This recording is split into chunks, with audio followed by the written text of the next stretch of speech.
بسم اللہ الرحمن الرحیم۔ آج کے ویڈیو لیکچر میں 8ویں جماعت کے طلباء و طالبات کا خیر مقدم ہے۔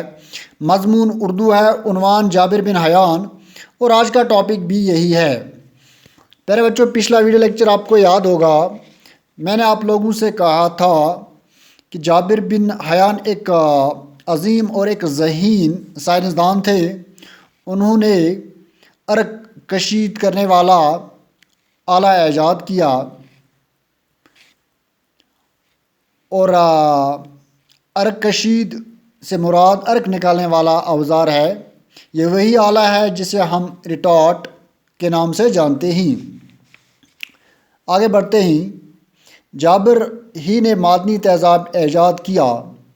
معدنی تیزاب سے مراد وہ تیزاب ہے جو دھاتوں سے بنایا جائے۔ تیزاب ایک نہایت ہی کارآمد کیمیا ہے، یہ بہت مفید کیمیا ہے۔ قلمی شورے کا تیزاب یعنی نائٹرک ایسڈ ایجاد کرنے کا سہرا بھی اسی کے سر ہے، یعنی نائٹرک ایسڈ بھی اسی نے ایجاد کیا۔ نائٹرک ایسڈ بناتے وقت اس کے کافی برتن ضائع ہوئے۔ وہ جس برتن میں بھی یہ تیزاب رکھتا تھا تو اس میں سوراخ ہو جاتا تھا۔ نائٹرک ایسڈ جب اس نے بنایا، ایجاد کیا، جس برتن میں وہ ڈالتا تھا یہ تیزاب بہت تیز تھا اور اس برتن میں سوراخ ہو جاتا تھا۔ جابر نے اس بات کی پرواہ نہ کی بلکہ قسم قسم کے برتنوں میں اس تیزاب کو جمع کرنے کی کوشش کی۔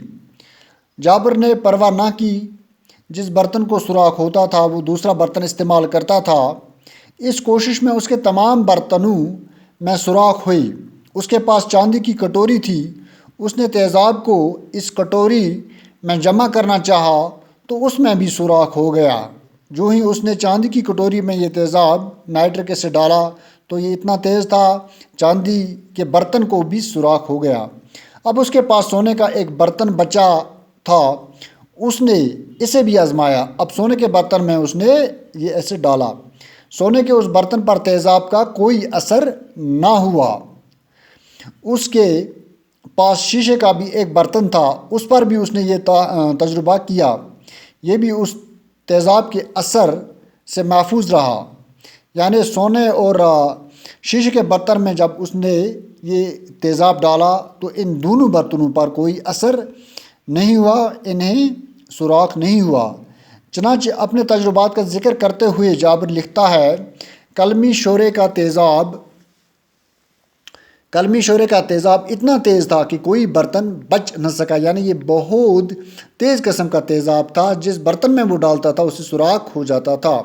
صرف دو چیزیں ایسی ملی جن پر اس تیزاب کا اثر نہ ہوا، ایک سونے کا برتن اور دوسرا شیشے کا برتن۔ یعنی یہ بات یاد رکھنی چاہیے، قلمی شورا جو ہے نائٹرک ایسڈ یہ اتنا تیز ہے، صرف شیشے اور سونے کا برتن ہی بچ سکا، باقی جتنے قسم کے برتنوں میں اس نے یہ تیزاب ڈالا انہیں سوراخ ہو گیا۔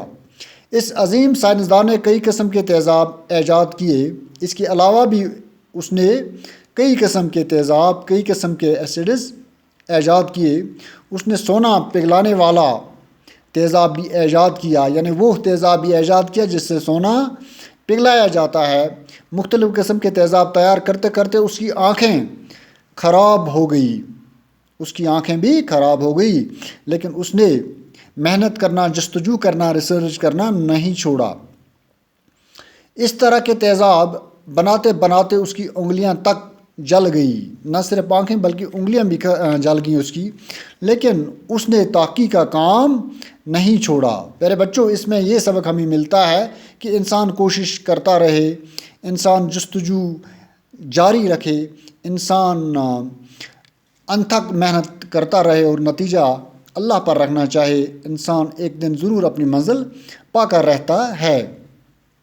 جابر بن حیان دنیا کا پہلا سائنسداں ہے جس نے علم کیمیا یعنی کیمسٹری میں تجربات کو اہمیت دی۔ علم کیمسٹری کا یہ پہلا سائنسدان ہے اور اسی نے تجربوں کا آغاز کیا۔ اس نے تمام زندگی تجربات میں صرف کی، ساری زندگی کو تجربات میں صرف کیا۔ علم کیمیا کو جابر نے بہت کچھ دیا، کوفہ کے اس عظیم سائنسدان کو علم کیمیا یعنی کیمسٹری کا بابا آدم فادر آف کیمسٹری تسلیم کیا جاتا ہے۔ فادر آف کیمسٹری یا بابا آدم اسی کو کہتے ہیں جو پہلا شخص ہو جس نے کوئی کام شروع کیا ہو۔ لفظ معنی کچھ یہاں پہ ہی لفظ معنی: معدنی تیزاب وہ تیزاب جو دھاتوں سے بنایا جائے۔ بابا آدم اس سے مراد ہے موجد یعنی شروع کرنے والا، کسی کام کو شروع کرنے والا اس کو کہتے ہیں کہ یہ اس کام کا بابا آدم ہے۔ پیارے بچوں، آج کے لیے اتنا ہی۔ آپ لوگوں کا بہت بہت شکریہ۔ پچھلے پیرا سے صرف 5 الفاظ آپ کو نکالنے ہیں، اپنے جملوں میں استعمال کر کے واٹس ایپ تھرو ہمیں سینڈ کرنے ہی۔ یہ آپ کا ہوم ورک ہے۔ شکریہ۔